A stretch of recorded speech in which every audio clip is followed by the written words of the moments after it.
Olá, estudantes da primeira série do ensino médio, sejam bem-vindos a mais uma aula de História aqui no Centro de Mídias. Eu sou a professora Luíse Coutinho e hoje nós teremos uma aula sobre o Reino dos Francos e o Império Carolíngio. A gente vai ver quais foram os desdobramentos políticos, econômicos e sociais que ocorreram na Europa Ocidental após a queda do Império Romano do Ocidente em 476 depois de Cristo. E outra coisa que a gente também não pode deixar de observar é que a organização política, social dos francos, somada a outras tradições romanas, forneceram as bases para o feudalismo, que foi o sistema que vigorou também nessa Europa Ocidental até ali meados do século XII na Europa. Então a gente vai começar a nossa aula de hoje conhecendo os objetivos e a habilidade. Vamos lá?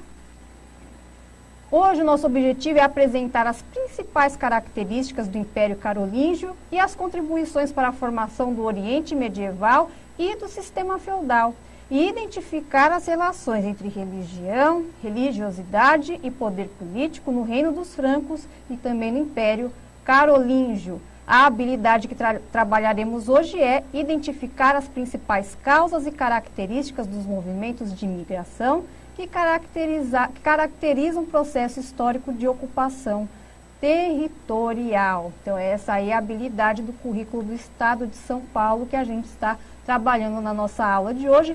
Lembrando que esta é uma da série de aulas de retomada, de recuperação e aprofundamento que nós aqui do Centro de Mídias estamos preparando para vocês, estudantes e professores da rede estadual, que estão retomando as aulas presenciais. Então, se você, estudante, não conseguiu acompanhar a programação do Centro de Mídias durante esse período de distanciamento social, esse período em que houve o estudo remoto, essa aula é para você. E para você também que acompanhou sim a nossa programação, está com a gente desde o início, essa aula é uma aula de revisão para você também. Vamos começar com uma leitura compartilhada. Esse texto foi extraído do Caderno do Aluno, volume 3, página 63. Então, se você tem esse exemplar em mãos, pode lançar mão dele agora para a gente fazer essa leitura, juntinhos. Vamos lá? Com a queda do Império Romano do Ocidente, em 476, o cristianismo consolidou-se como instituição centralizadora, tendo um papel proeminente na manutenção da civilização europeia. A Igreja, a única organização que não se desintegrou, tomou o lugar das instituições romanas.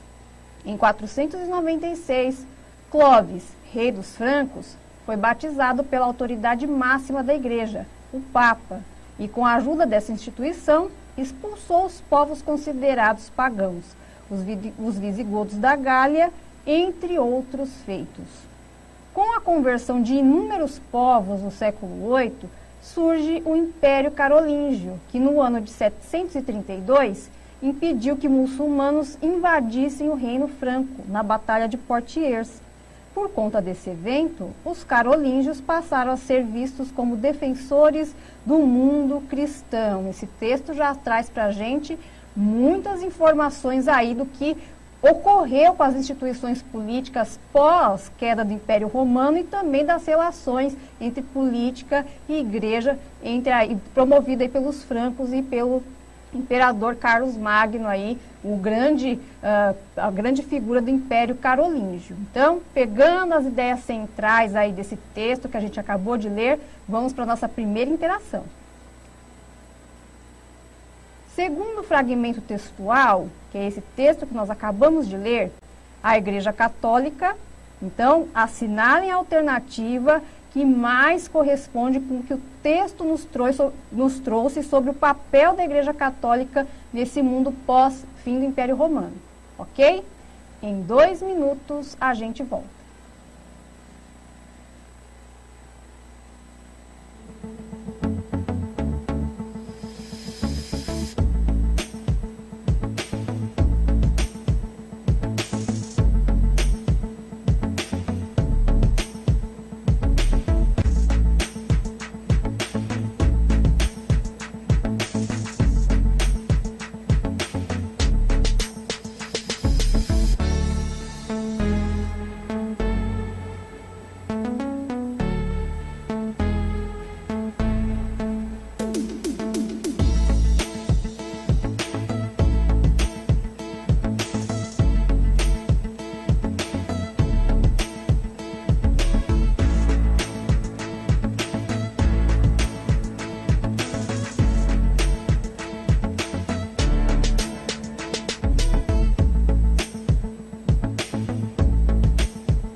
Voltamos. Vamos analisar novamente as alternativas do nosso exercício. Eu vou comentar uma por uma para a gente chegar juntos aí na correção.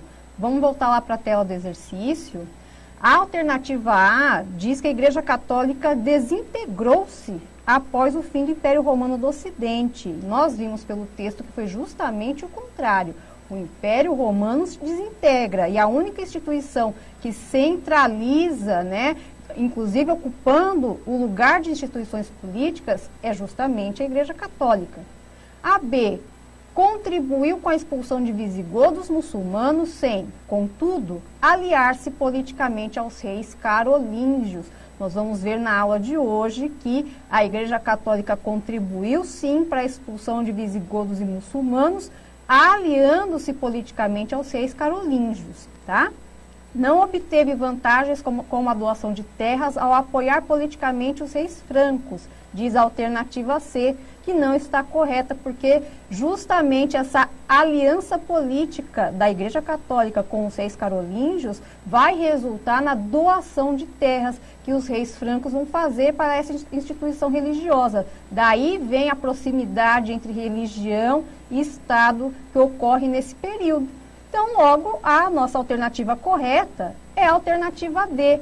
A Igreja Católica exerceu papel centralizador, ocupando o lugar de instituições romanas. Uma das formas de ocupar esse lugar político justamente é a aliança com os reis carolíngios aí na parte ocidental da Europa. A gente vai dar uma olhadinha no mapa para vocês verem como é que ficou essa divisão da Europa, do antigo território do Império Romano, após a desintegração deste. Vamos lá?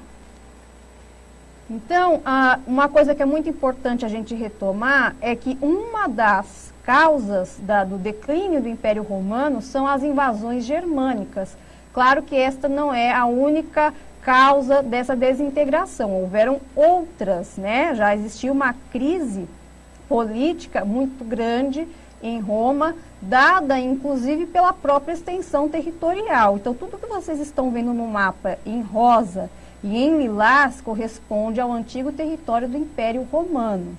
Nós já vimos em aulas anteriores que em 395 o Império Romano é dividido em dois. O Império Romano do Oriente, com capital em Constantinopla, que vai corresponder a esta área em lilás que vocês estão vendo do lado direito do mapa, e o Império Romano do Ocidente, com capital em Roma, que são essas áreas em cor de rosa, tá? Essas setinhas que vocês estão vendo correspondem aos trajetos desses povos germânicos que começaram a ocupar Roma durante esse século 3, 4, 5, formando pequenos reinos paralelos, né? Reinos que a princípio deveriam obedecer ao poder central, que era o poder do imperador romano, mas na prática não era isso que ocorria. Então houve já uma fragmentação do poder político, da unidade política de Roma com as invasões germânicas. Quando o Império Romano é derrubado, vamos dizer assim, pelos germânicos, né? Quando Odoacro, que é o último imperador romano, cai em 476, o que sobra? Esses pequenos reinos de germânicos aí que foram ocupando esses espaços que vocês estão vendo no mapa. Os francos foram um desses povos germânicos aí que ocuparam esta área que aparece no círculo aí para vocês, que corresponde ao atual território da França em partes. Então veja aí, francos, França, né? É a origem dos povos que formaram a França, assim como outros povos germânicos deram origem aos atuais países da Europa Ocidental, certo? Já que a gente está falando da ocupação dos francos, que ocorreu por volta do século V, né, finalzinho do século V, vamos ver como é que foi a fundo esta ocupação e a transição de um reino para um império. Então, o que vocês vão ver aí na tela é uma cronologia breve, né, um breve histórico desse reino dos francos. O primeiro passo, como eu acabei de falar para vocês, é a ocupação dos francos na região da Gália. Em 481, inicia-se a dinastia Merovingia com o Clovis, que é o primeiro rei dos francos, que é esse que vocês estão vendo nessa pintura que a gente trouxe para vocês para ilustrar um pouquinho. O mesmo rei Clovis, em 496, converte-se ao cristianismo. Em 732, nós temos o início da dinastia carolíngia com Carlos Martel. Lembra que eu falei para vocês que a gente leu no texto, na verdade, sobre o combate ali dos visigodos, a batalha de Poitiers? Foi o Carlos Martel que protagonizou essa batalha aí. E aí o casamento entre Igreja Católica e Reino dos Francos fica mais consolidado nesse momento. Tanto é que em 756 houve a doação das terras que formariam o patrimônio de São Pedro, né? As terras foram doadas dos francos para a Igreja Católica. Em 800, nós tivemos a coroação de Carlos Magno e o início do Império Carolíngio. Carlos Magno, que era filho de Carlos Martel. E em 843, a gente vai ter a fragmentação desse Império Carolíngio com o Tratado de Verdun, onde este império será dividido em 3 partes, uma para cada neto de Carlos Magno. Eu não me aprofundei muito porque é isso que a gente vai ver na aula de hoje. Então, só colocando a sequência dos fatos que a gente vai apresentando aos pouquinhos para vocês aí. Vamos lá então, vamos conhecer um pouquinho como que Clovis se estabeleceu no poder como primeiro rei carolíngio? Então, dá uma olhadinha aí. O Clovis é quem inaugura a dinastia Merovingia. Esse nome Merovingia vem de Meroveu, que segundo Clovis era um dos seus ancestrais. Então, quando ele vence disputas internas com alguns povos, entre os quais os burgúndios, ali no território da Gália, ele vai se tornar o primeiro rei, vai centralizar esse poder aí, tá? Então, quando Clovis assume como rei, ele continua praticando violência contra os povos dominados. Então, é uma forma de exercer o poder.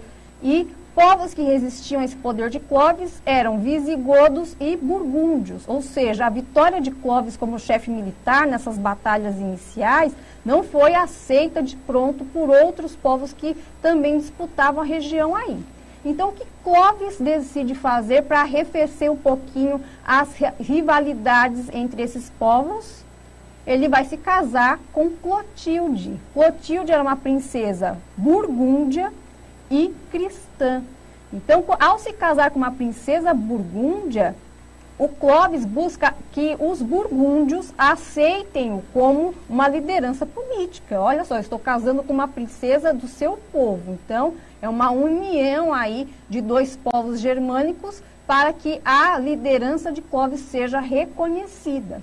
E um outro detalhe, muitos desses povos germânicos se converteram ao cristianismo ainda durante o Império Romano, tá? Então, também para legitimar o seu poder, para fazer com que esses povos reconheçam Clovis como um líder, o mesmo se converte ao cristianismo em 496. Então, são 2 medidas que ele vai tomar aí para fazer valer a sua liderança ali junto aos povos dominados e, com isso, ele consegue esse apoio político. Com esse apoio político, ele dá uma relaxada, né? Agora eu não preciso mais provar nada para ninguém, sou o rei Clovis. E aí ele vai inaugurar uma cadeia aí de reis indolentes. Professora, o que significa essa palavra indolente, né? O indolente é aquele rei que não tem muito compromisso, né? É aquela pessoa meio relapsa, que não toma as rédeas da situação, deixa o barco correr, sabe? Então, o Clovis era um rei que não tomava muito pé dos assuntos políticos. Até essa conversão dele ao cristianismo, ele ainda foi um rei mais aguerrido, tomou algumas decisões para se fortalecer, mas depois disso ficou mais preocupado com torneios internos e ficar ali nos seus castelos, né, aproveitando a vida de rei. E quem tomava pé dos assuntos políticos na prática, durante essa dinastia merovingia aí, eram os chefes de palácio. Um deles, eu já falei o nome dele aqui para vocês, que é o Carlos Martel. E nessa figura do chefe de palácio é que a gente vai ter a transição da dinastia merovingia para a dinastia carolíngia. Quer ver? Olha aí a próxima tela. Então, Carlos Martel era um prefeito de palácio, né, que dentro desse escopo dos reis indolentes, era quem de fato, na prática, governava aí o reino dos francos, tá? O Carlos Martel, como eu já falei para vocês, foi um chefe militar, né? Ele exerceu esse papel de chefe militar, ganhando aí a Batalha de Poitiers em 732 contra os árabes muçulmanos, que tentaram uma invasão na Europa Ocidental. Com essa vitória nessa batalha, o Carlos Martel cai nas graças da Igreja Católica, porque impede que árabes muçulmanos invadam a Europa Ocidental, e assim eles oferecem apoio a Carlos Martel, tá? Então, o Carlos Martel vai ser sucedido pelo seu filho, Pepino o Breve. E o Papa Zacarias oferece também apoio político a Pepino, que em troca pediu apoio militar em disputas contra os bizantinos e lombardos que avançavam para Roma, sede do papado, ou seja, as batalhas que visavam ocupar a Europa Ocidental não tinham acabado. Então, nesse momento, a Igreja Católica decide consolidar esse apoio aos reis carolíngios agora, né, para que se evite outras invasões aí. E a contrapartida é a doação de terrenos, né, de áreas, de terras, como a gente vai ver mais para frente. Pepino o Breve, ele, por meio de um golpe, ele sai da condição de prefeito de palácio para se tornar um novo rei, tá? E aí é ele que inaugura, então, a dinastia carolíngia, e aí o nome carolíngio vem do nome de seu pai, Carlos Martel, tá? Olha aí o patrimônio de São Pedro. Isso que vocês estão vendo no mapa é o atual território do Vaticano, né? Que fica nas imediações de Roma, ali na Itália, tá? E o Vaticano, ele começa a se estruturar justamente com a doação do patrimônio de São Pedro, como a gente já viu lá no início, que é doado para a Igreja Católica esses terrenos, e é a partir deles que o Vaticano é criado aí. É mais uma prova, né, mais um sinal dessa aliança política entre reis e Igreja Católica nesse momento, certo? Vamos conhecer agora um pouquinho como se formou o chamado Império Carolíngio, porque por enquanto nós ainda estamos falando de Reino dos Francos, que agora está sendo governado por uma outra dinastia, que é a dinastia carolíngia. E a gente sabe que quando a gente fala de império, a gente está falando de expansão territorial. Isso até então não havia ocorrido ainda. Quem é que vai iniciar todo esse processo? O Carlos Magno. Vamos dar uma olhadinha na tela.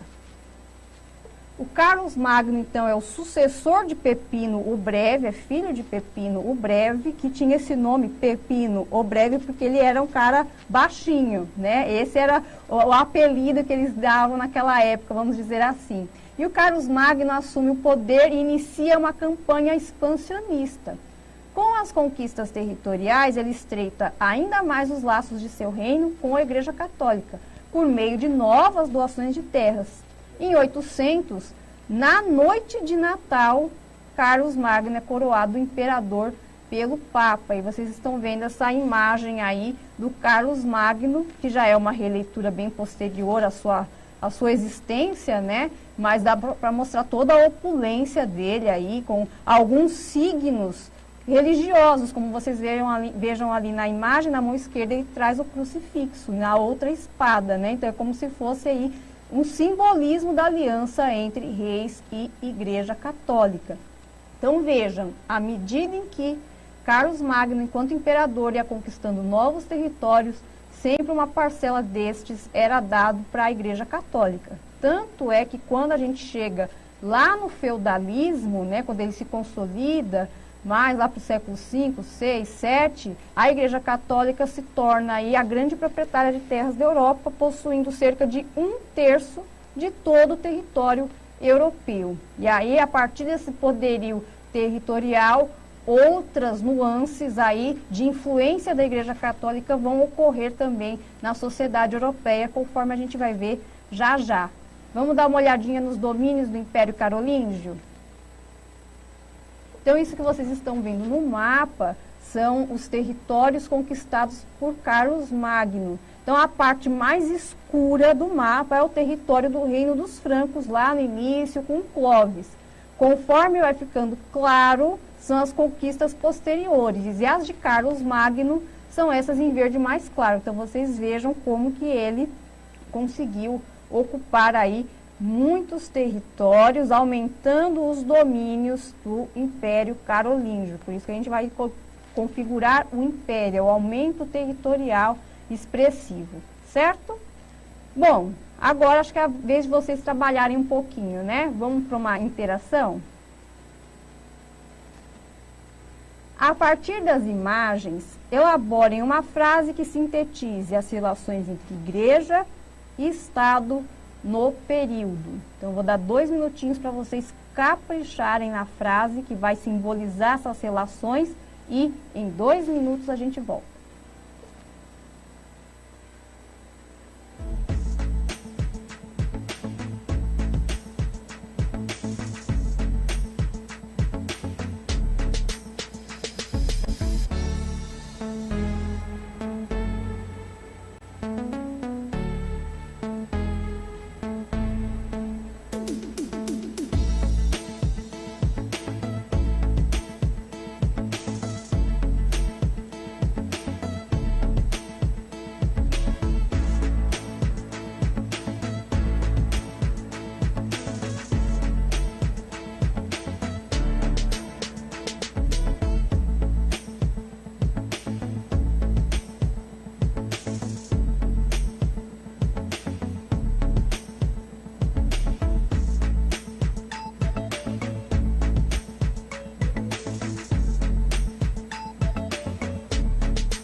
Voltamos, espero que vocês tenham criado uma frase bem simbólica, que sintetize essas alianças entre Estado e Igreja Católica nesse momento aí do Reino dos Francos e do Império Carolíngio, conforme demonstraram ali as 2 imagens que nortearam esse exercício. Compartilhe com seus colegas de turma e também com seus professores aí da sua escola.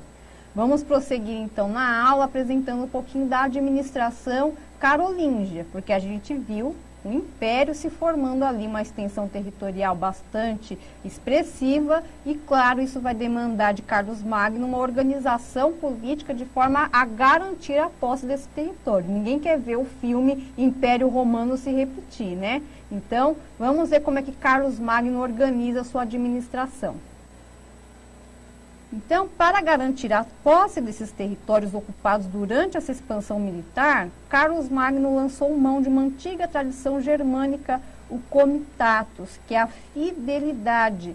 Esta tradição do comitatus foi praticada por todos os povos germânicos que foram ocupando o Império Romano. Lembra que eu falei para vocês? Em teoria, esses povos germânicos deveriam obedecer ao poder do imperador de Roma, mas na prática eles obedeciam àquele líder local que os conduziu até o território de Roma. Então, vou ser sempre fiel a quem me ajudou. Basicamente, essa é a lógica do comitatus. E como que isso se expressa na administração carolíngia? Isso que vocês estão vendo aí, essa coroinha, representa o Carlos Magno. Ele vai pegar todo aquele território que ele conquistou, o território do Império Carolíngio, e vai dividi-lo em marcas, ducados e condados. Quanto mais próximo do local de centro político ali, quanto mais próximo de Carlos Magno, é um condado. Se for um pouquinho mais afastado, é um ducado. Se for mais afastado ainda, é uma marca, tá? O que ele vai fazer com esses territórios, condados, ducados e marcas? Ele vai distribuir né, esses territórios aos seus, vamos dizer, parceiros políticos, pessoas nobres, pessoas que vão ali apoiá-lo nesse momento de administração. Mas, claro, ele não vai fazer isso sem uma condição, né? O que acontece? Vai existir um outro órgão aí, uma outra figura política chamada Missi Dominiti, tá? Que significa, em latim, enviados do Senhor, né? Mas não é o Senhor, o Deus, não, é o Senhor Carlos Magno mesmo. Esses condes, duques e marqueses vão ser meio que vigiados por essa figura do Missi Dominiti para garantir que as ordens de Carlos Magno cheguem até essas localidades mais afastadas do Império Carolíngio, né? Para garantir que esses condes, duques e marqueses exerçam a sua fidelidade. É aí que vai surgir a figura do vassalo e do suzerano, né? Nós já vimos aí em aulas anteriores sobre o feudalismo, no terceiro bimestre, vocês também já viram aí na escola de vocês, então vocês já sabem do que eu estou falando, né? O Carlos Magno é o grande suzerano. O suzerano é quem doa algo, doa um benefício, uma terra ou confere poder a alguém. E quem recebe é o vassalo. Então, nesse momento aí, nessa questão do comitato, se a gente olhar numa análise muito superficial, a gente vai ter a impressão de que o vassalo é que sai na vantagem, né? Mas não, quem sai na vantagem é o suzerano, porque ao doar algo para alguém, esse alguém vai lhe dever a fidelidade eterna, né? Então, esse conde, esse duque, esse marquês, se ele quiser sair dessa condição, vai ser um pouco difícil, né? E a gente vai ver depois na sociedade feudal, em aulas, que a gente ainda vai abordar isso nessas aulas de recuperação e aprofundamento, que toda a sociedade estava organizada nessas relações de suzerania e vassalagem. O vassalo, ao receber algo, fica sempre devendo favor ao suzerano. Olha aí uma base importantíssima do feudalismo já estabelecida durante o Império Carolíngio, né? Vamos ver outras características aí do Império Carolíngio que vão fornecer as bases do mundo feudal. Então a gente vai falar agora do Renascimento Carolíngio. Então, a corte de Carlos Magno era composta também, né? Claro, tinha os nobres, como nós vimos na tela anterior, né? Os condes, os duques, os marqueses, mas dentro da corte, até como funcionário de palácio, eles tinham historiadores, teólogos, gramáticos, professores, né? Então, existiam duas formas de produção e propagação de cultura e conhecimento no mundo carolíngio.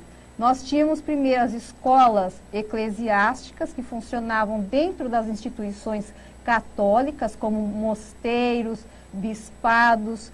A função dessa escola era a preparação para a carreira eclesiástica, ou seja, quem gostaria de seguir a carreira religiosa teria que estudar nessas escolas. Os monges copistas, eles surgiram nesse contexto, tá? Que a gente já viu aí também em aula sobre o feudalismo, os monges que faziam cópias da Bíblia, né? Inclusive Bíblias ilustradas com as iluminuras, e eram esses mosteiros e bispados que difundiam toda a produção artística e cultural por meio das pessoas que estavam ali se preparando para essa carreira eclesiástica, como, por exemplo, os monges, tá? Uma outra modalidade era a escola palatina. Como o próprio nome sugere, essas escolas funcionavam dentro do palácio. Lá se aprendia o latim, a gramática, a aritmética, música e geometria. E a função da escola palatina era preparar pessoas para a carreira administrativa. Então, o conde, o duque, o marquês, certamente estudou na escola palatina aí, tá? Então, vocês vejam que já dentro desse escopo do Renascimento Carolíngio, a gente vê a sementinha do que seria depois a universidade, né, com as escolas palatinas. Então, veja, a gente sempre fala assim, a Idade Média, época obscura, a Idade das Trevas, mas um celeiro de conhecimento como a universidade foi criada justamente nesse período. Então, é bom a gente sempre ter isso em mente para não reproduzir, né, alguma visão um pouco rasa a respeito de alguns momentos aí, períodos da nossa história, né? Sempre olhando com alteridade, né? Para a gente compreender melhor o contexto em que as coisas surgiram, tá? Continuando, então, na observação de bases do mundo feudal que surgiram durante, né, o Império Carolíngio, agora a gente vai falar das heranças, a gente vai falar do Tratado de Verdun, né? Vamos finalizar, então, a história aí do Império Carolíngio. Então, Carlos Magno, claro, não vive para sempre, ele morre e, ao morrer, ele é sucedido pelo seu filho Luís o Piedoso. Luís o Piedoso não tinha a mesma, vamos dizer, as mesmas intenções expansionistas do seu pai. Então, o império se enfraquece politicamente durante o reinado de Luís o Piedoso. Quando ele morre, ele deixa esse império carolíngio para os seus 3 filhos como herança: Lotário, Carlos e Luís. Olha só, um império e 3 herdeiros. Qual dos 3 vai ser o novo imperador? Vocês já imaginam o que aconteceu, né? Guerra, disputa pelo poder. Então, o que eles acabaram decidindo aí, muito com o apoio da própria Igreja Católica, é que o Império Carolíngio seria dividido em 3. Lotário ficaria com essa parte central, que vocês estão vendo no mapa em rosa, né? O Carlos vai ficar com a parte em vermelho e Luís com a parte em verde. Então, uma vez que a gente está falando de fragmentação do território, nós estamos mais uma vez falando de fim do Império. Então, é assim, em 1843, com o Tratado de Verdun, que o Império Carolíngio tem a sua fragmentação aí, tá? Mas, como eu falei para vocês milhões de vezes nessa aula, é aí que vai nascer mais bases do mundo feudal, tá? Então, vamos olhar aí algumas tradições romanas e germânicas praticadas desde o início da ocupação dos francos nessa região da Gália até o final ali com o Tratado de Verdun, e são estruturas, são características que a gente consegue observar em toda a Europa medieval ali a partir do século V. Vamos olhar? Então vamos lá, gente. As bases do mundo medieval se dividem em 2. As tradições romanas e as tradições germânicas. As romanas são aquelas praticadas pelos próprios romanos ali durante o Império, antes das invasões germânicas, tá? Que eles já praticavam com os povos que eles iam conquistando, e depois, quando os germânicos chegaram no território romano, isso continuou a acontecer. Então, o colonato é a primeira delas, tá? O colonato é você ter o direito ao uso da terra em troca de parte da produção. Um pedaço de terra vai ser cedido para você, mas você não vai ser o proprietário dessa terra. Você vai usar essa terra, vai tirar dela o seu sustento, mas em troca, em retribuição, você vai dar parte da sua produção, a produção da própria terra, né? Como se você pagasse um aluguel ali por usar a terra. A monarquia enquanto sistema ideal, isso também vem desde o Império Romano e vai se perpetuar na Europa feudal, e o monarca enquanto figura sagrada, né? Ou seja, esse casamento entre igreja e Estado, onde a igreja legitima o poder de um rei, vai se perpetuar até como símbolo dos laços de suzerania e vassalagem, uma vez que dentro do mundo medieval, Deus era considerado o grande suzerano, né? Ele é que passa o poder para o rei passa o poder para o senhor feudal, e assim sucessivamente, tá? E as tradições germânicas, como a gente já viu aí, o comitatus, que é a fidelidade ao líder, o direito consuetudinário, que é com base nas tradições e costumes, né? Então, dentro das tradições, essa nobreza que vai se formar ali vai ter privilégios, né? Porque existem aí as tradições, né? O poder passado de forma hereditária, e esse vai ser aí o direito, o modelo de direito que vai prevalecer durante o mundo feudal. Ou seja, não vão haver leis, né? Que vão classificar os cidadãos ou que vão amparar os cidadãos em um determinado momento. Inclusive, esse termo cidadão, acho que até cai um pouquinho durante a Idade Média, uma vez que a gente tem uma massa ali de servos submetidos ao poder dessa minoria, que vai se valer dessa ideia das tradições para exercer poder, tá? Vamos dar uma olhadinha, então, em algumas imagens que vão contextualizar para vocês essas tradições germânicas e romanas. Na tela para vocês vai aparecer uma imagem de um grupo aí, né, que eu acabei de falar deles, dos servos, trabalhando nas terras de um senhor, né? Então vocês vejam que ao fundo a gente tem ali uma pessoa bem pequenininha ali no meio, em azul, com um arco e flecha na mão, representando um cavaleiro. E nós temos aí no plano no primeiro plano, os camponeses arando e semeando a terra, tá?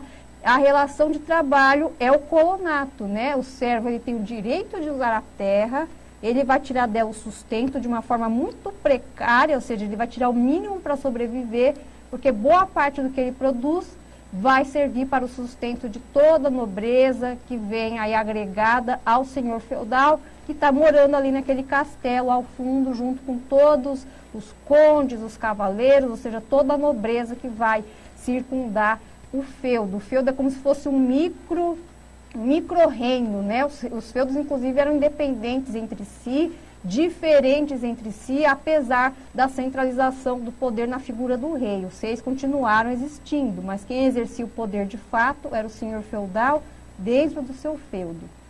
Vamos para outra imagem aí para contextualizar para vocês as heranças germânicas, né? Então, o que vocês estão vendo aí é uma iluminura, né? Ou seja, uma ilustração de uma publicação feita por um monge copista que está representando João II da França, sendo ordenado como cavaleiro. Então, ele está ali de joelhos, né? E o rei está fazendo aquele ritual de ordenação ou de consagração, né? O rito da ordenação era abençoado pela Igreja Católica e era um dos mais importantes meios de admissão à nobreza, de regulação a hierarquias aristocráticas e de confirmação dos laços vassaláticos. Olha aí o direito consuetudinário aparecendo para vocês.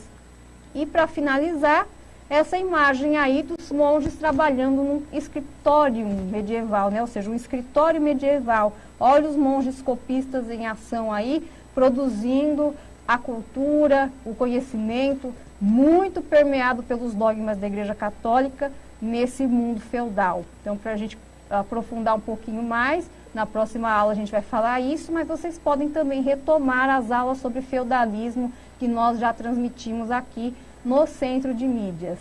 Antes de encerrar a nossa aula, vamos para a atividade complementar.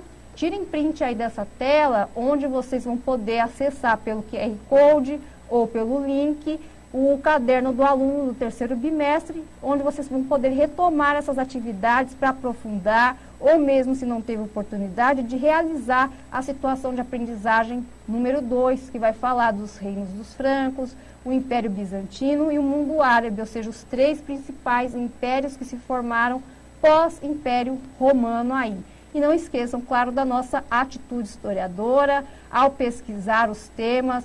Fica aí essa sugestão para vocês estruturarem e organizarem os estudos de vocês. E, claro, não deixem de avaliar a nossa aula através do QR Code e do link que vai aparecer na tela para vocês agora. Certo? Eu espero que vocês tenham gostado da aula de hoje e até a próxima, pessoal. Tchau, tchau!